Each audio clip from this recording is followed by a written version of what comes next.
welcome to another monthly wrap up. This is all the books that I read for April, and we had a lot of misses, but we had a couple good ones, so let's get started, shall we? The first book that I read this month was One Dark Night, and this was an arc. I really enjoyed it. I rated it a 4-star. I did read this on my Kindle. I did read this book in a reading vlog. If you want to check that out, I do go more in depth about the book and my process of reading the book and my thoughts during. It definitely gave like woods, mysterious woods. It definitely had a very atmospheric vibe, which I just love in my books. So I did rate that a 4-star. So we started off pretty strong. And then the next book that I jumped into was Gallant by V.E. Schwab. Now, because I love V.E. Schwab's books, I've only read a few of them. And my favorite book of hers is The Invisible Life of Addie LaRue. So I saw this actually on my Libby app and I decided to pick it up and listen to it on audio. And this one was very short. I believe it was only like 6 or 7 hours. It was very YA, a little too YA for me. I did like the atmosphere. It was pretty much about a young girl that was in a foster house, finds out that she has family and that she now inherited this property. So they inform her. She thought she didn't have any family. She thought no one wanted her. And the book started off strong, you know. I really enjoyed the mystery of what was going on and this house, because apparently this house that she inherited, it has a lot of history, a lot of bad history. So we go to the house and things just get a little, you know, crazy, but towards the end, I just felt like it just fell flat. So I believe I rated this book 3-star. And then the next book we jumped into, I dark and kind of wanted like an uplift. So I did pick up The Fall Risk on my Kindle from Abby Jimenez. And this is a novella. And this was actually my first Abby Jimenez book, and I rated it 5-star. It was amazing. I did read this book in my reading vlog along with One Dark Night, if you want to check it out. But that one was so good. It was the best introduction to Abby Jimenez, and I just really enjoyed it. After I read that, I had to jump into another one of her novellas because I just loved it so much. And it was The Worst Wingman Ever. I also rated this 5 stars. It was so good. The banter, the humor, the love, like I connected so much with these two books in such a short amount of time, because the Fall Risk was like 88 pages and The Worst Wingman Ever I think was 66 pages. And I just felt like I actually would read this if it was like a 400-page book. That's how good it was. Like I was invested in the characters. So I rated them both 5 stars. So fucking good. I loved it. I read another novella. This is also in my reading vlog, and it was Feral. And this one was the definition of unhinged female main character, which I can always go for. I love a female rage book, and this definitely gave that. Now, this it just got a little weird towards the end. I was like, wait, what? Like the ending kind of like it wasn't my favorite, but it was a really good time. It was a quick read, and it was just something that I was really craving at the time, which was just a female unhinged female rage main character. I just loved it. So the ending, although fell flat, I did rate it a 3.75 star because it was still very entertaining. And the next one was actually another arc by one of my favorite auto-buy authors. This is also in my reading vlog if you want to check it out. This one was Steph Nelson's new release that is coming out, I believe it's May 1st, so tomorrow. So this should be out by the time I post this video. So please get your hands on it because this was so good. I rated it 4.75 star. This one's called Last One Out. It's going to be available on Kindle Unlimited May 1st. Please check it out. It was so fast paced, so well written. Steph Nelson, for me at least, she doesn't miss. I just love her writing. I love how she can tell a story. The chapters were short. They were fast. I couldn't get my eyes off of this. And I do go more in depth with it in my reading vlog. Please check it out. But yeah, I highly recommend you pick it up. It was so good. And the next one I picked up was actually Our Infinite Fates. I buddy read this with my friend. This is also in the reading vlog. That reading vlog, I read so many books, but if you want more in depth, just check that out. But this one, 5-star prediction, and unfortunately, it fell a little flat for me. I did rate this a 3.75 star. This is a fantasy. This one I would consider a historical fantasy because we are going into different times, dated from like 1020 all the way to like 2019 and just jumping to different years. and it's about a love story, so it is like a romantasy, if you will. And it just sounded very intriguing to me, but it just didn't do it for me. And I have a full review, so if you want to check that out. I also have a full review on my Instagram, so if you don't want to see the long video or whatever, short and sweet, straight to the point on my Instagram if you want to check that out, or my TikTok. But yeah, 3.75 star. It was okay. I expected more. After I kind of read that book, I wanted something just like a popcorn thriller. And so I saw on my Libby they had a Stephen King book, and it was called The Good Marriage. And this was like a maybe 4 hour audio. So I'm like, yeah, I need something quick and that's just gonna get me out of my little funk. So I did listen to that on audio, and it was good. It was all right. I rated it 3.5 star. It was a domestic thriller. Nothing unique in my opinion. And honestly, I think this was my first Stephen King book that I listened to, or I have never read a Stephen King. I was trying to see if I would like him, so this was kind of like my introduction to him. And I don't know, maybe this book was just very basic, but it was entertaining. It did what it needed to do, which was just a popcorn thriller that kept me just wanting to know what was going on, but nothing unique in my opinion. Rate that a 3.25 star. And after that, oh man, this is where shit was like, oh, what is going on with this month? It was just not like doing it for me. But I wound up picking up Every Last Lie by Mary Kubica. And I have read other Mary Kubica books, and I did enjoy them. They were okay, they were good. But this one, I have to say, was not good at all. This was so long for no reason, in my opinion. This author, she has a tendency to like over explain a lot. She overdoes everything, over explain, way too dragged out, too much information that was just pointless. We didn't need all that information. I understand trying to envision and set the mood so like you feel like you're there, but this was just way too much, and it dragged out. It was very predictable. It was like boring, and I rated it 2 star. I just did not enjoy this book at all. I couldn't even think of one thing I liked about it. Unfortunately, it wasn't for me. And after that, I had another 2 star. Oh my gosh, I was like, at this point, I was getting into a little of a slump because I'm like, what is going on? What made it even worse is that this book was an arc from an author that her debut, I rated 5 stars. But her newest release, I'm sorry, just didn't do it for me. This is in another reading vlog that I did, and this one was called The Man of the Year, and this is by Ileana Zander. Her debut novel, Love Mom, is one of my favorite books this year. It was so good. So please take my opinion with a grain of salt.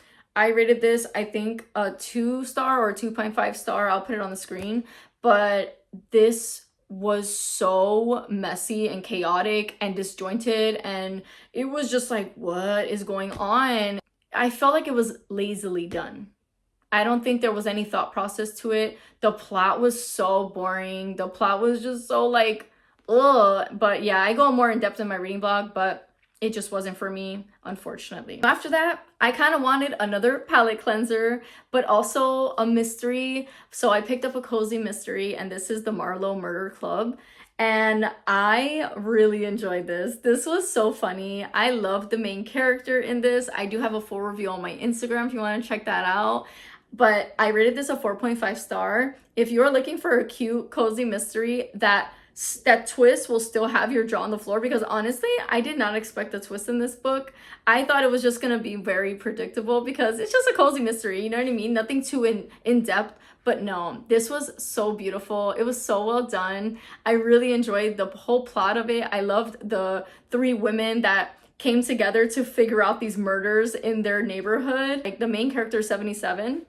I don't remember how old the other 2 women are, but they're more mature, and I just really loved all of their personalities, and they just blended so well, and the story was just so beautifully told. I just really enjoyed this, and I rated a 4.5 star. I highly recommend this one. After that book, I was in my reading mojo again. I was feeling it. I was like, yes, okay, that we got a winner. Finally, we had something really good. Me and my friend did another buddy read, and we picked The Mirror House Girls. In my reading blog, I did read it. Also along with the Marlowe Murder Club, so if you want to check more review. But I just posted this reading vlog. Faith actually sent this to me. She signed it on my shelf, but this is a cult book. So I'm not normally a cult book, like it doesn't grab me. So I have to be in the mood.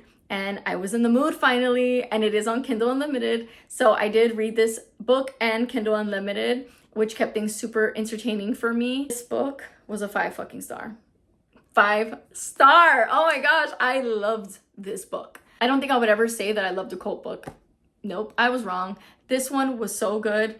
I can't think of not one thing I didn't like about it. I really connected to the main character. I felt like Faith wrote a cult book so perfect. She explained things from before. She transitioned the cult from being just a welcoming group of people, and she did it so beautifully. And then she showed us the transition from it being healthy to being so toxic to being what the fuck. And it was just beautifully written. Perfect. This is a masterpiece. I loved it so much. I highly recommend that you get this book. And it is on KU. Check it out. It was so good. 5 stars. And the next one was actually a fantasy. And I've been holding out on reading or listening to this book, but I just received it on my Libby. And for fantasy, obviously I'm still a beginner, so audio is usually my choice for fantasy because it'll help me understand things a little better. So I decided now's the time, let's do it. It was a very long audio, time to listen to it, pretty much the whole month, because fantasy just, I don't grip it. And this I feel like was so easy to listen to. I really liked the plot of it. And it was Blood Over Brighthaven by Emma Wang.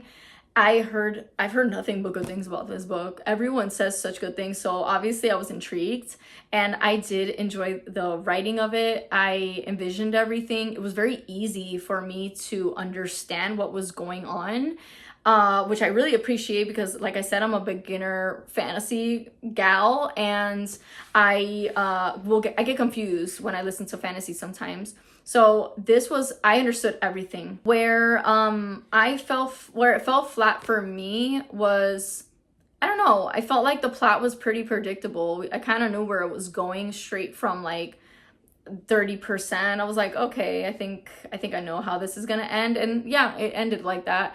And I didn't connect with the 2 characters, like their whole love story and how they felt with each other. I didn't connect with that at all. I really liked our female main character, but yeah, I just didn't connect anything else with anyone else. And the plot was just predictable, but I just enjoyed it. It was good. It was too long. In my opinion, it didn't need to be that long. But yeah, I don't know. I feel like it was a little overhyped. It was a good time, but it wasn't like the best, in my opinion. I'm sorry for all of you that loved that book, but I did rate it a 3.5 star. It was okay. Now, the next couple of books that I read will be in my last video, which is another reading vlog, and it is Blood on Her Tongue. I rated this a 4.5 star. It was fucking good. I loved the gothicness. I love the queer. I love the book, beautiful book, the writing style, the atmosphere, such a good vampire-esque book. Really enjoyed it. And the only reason why I rated a 4.5 star and not a 5, because it was very close, was because I wanted it to be more batshit vampire crazy. I wanted more gore. I wanted more just crazy from the characters. And I just wanted more. That's it. But I loved it. Pick it up, please. If you love vampire books, you'll love this. Needed a little bit of a palate cleanser, and I wound up picking up Just for the Summer by Abby Jimenez. This has been on my shelf for a while. I got the audio on Libby. I said, it's my time. This is the time. We're gonna do it. And since I read 2 of her novellas earlier this month that I love so much, I was like, I want to read a full book of hers, and this didn't disappoint. I rated this a 5 star. This is also my reading blog. I go more in depth. This was fucking great. I love the banter. I love the humor. Just like Abby does in her books, she just makes you connect with these characters. The story was amazing. I really connected with the female main character and her toxic relationship with her mother. It was so fucking good. I loved it. Nothing bad to say. I almost teared up. I was laughing. I loved the love story. Oh, I just love Emma and Justin in this damn book. And because it is almost summertime, I said, yeah, this was the perfect time to read this book. So loved it. I really loved it. And the audio, Chef's Kiss. Last but certainly not least, unfortunately, we had to end the month with a dud, in my opinion. And I feel like crap because this is another arc. It's another arc. And like I say, please take my opinion with a grain of salt because this is my first book from this author. I don't know if this is a debut, I hope not, but this was House of Beth. This is in my reading vlog. I go more in depth, but that I rated this a 2.5 star. This fell so flat for me. It pulled me from the beginning with its atmosphere. It gave me gothic, which is what I was in the mood for. But after the 20% mark, it was so disjointed. It was confusing. It was pointless things happening and made no sense. It just made no sense. The female main character just didn't know what the fuck she wanted. And it was just becoming very like annoying. It was just becoming very annoying. The ending sucked. I was like, what the fuck, dude? It was a short read, so at least that was good. But oh my goodness, I just did not enjoy it, unfortunately, and I wouldn't recommend it. Those were the books that I read this month. Let me know if you read any of these and what your favorite book was this month. But I'm so excited for May. It's my birthday month. I already have some books in mind, so I will be doing a video on that, what I want to read for May. But if you have any recommendations, please leave them below because I'm in such a reading mood. I have been really diving into all these books. So please let me know your recommendations. And if you like this video, please give it a thumbs up and subscribe. I would really, really appreciate it. And I hope you have a beautiful day.